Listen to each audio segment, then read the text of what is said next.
এটা হচ্ছে মাস্কেট এয়ারপোর্ট। মাস্কেট এয়ারপোর্টের বিমানের ডানার দৃশ্য শুরুতে আমি আপনাদেরকে দেখাচ্ছি। মাস্কেট এয়ারপোর্টের অনেক সুন্দর ডিজাইন, বিমানটা যখন ছেড়ে দেয় ওই মুহূর্তের দৃশ্য এটি দেখুন, আমি আপনাদেরকে দেখাচ্ছি। মাস্কেট এয়ারপোর্টের দৃশ্য, বিমানটি এখন এই মাত্র ছেড়ে দিল। তার রানওয়ে থেকে সে চলা শুরু করলো বাংলাদেশের উদ্দেশ্যে। এটি বাংলাদেশ চট্টগ্রাম শাহজালাল আন্তর্জাতিক এয়ারপোর্টে এসে অবতরণ করবেন। আর এটা হচ্ছে মাস্কেট এয়ারপোর্ট। আপনারা যারা এসেছেন ওমানে তারা হয়তো দেখে থাকবেন, এটা হচ্ছে ওমান নতুন এয়ারপোর্ট।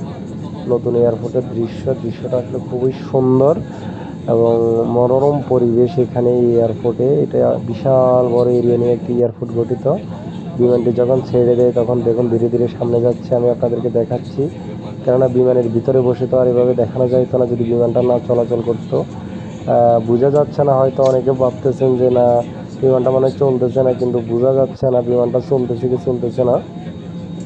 বিমান আসলে শুরুতে যখন রানওয়ে থেকে বের হওয়ার চেষ্টা করে তখন খুবই ধীরে ধীরে ধীরে ধীরে একটু একটু করে ঘুরে ঘুরে বের হয়, যার কারণে বোঝা যায় না, একটু মনে হচ্ছে যেন একই জায়গায় স্থির হয়ে আমি ভিডিওটা ধারণ করতেছি, এরকম মনে হতে পারে আপনাদের কাছে। আসলে তা নয়, আসলে ভিডিওটা করতেছি বিমান যখন ছেড়ে দিয়েছে তখন বিমানের ভিতরে বসে রানওয়ে থেকে যখন বেরিয়ে যাচ্ছে বিমানটি সেই মুহূর্তের ভিডিও এটি।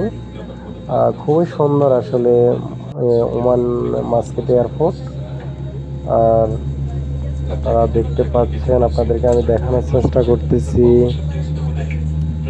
মাস্কেট এয়ারপোর্টের দৃশ্য।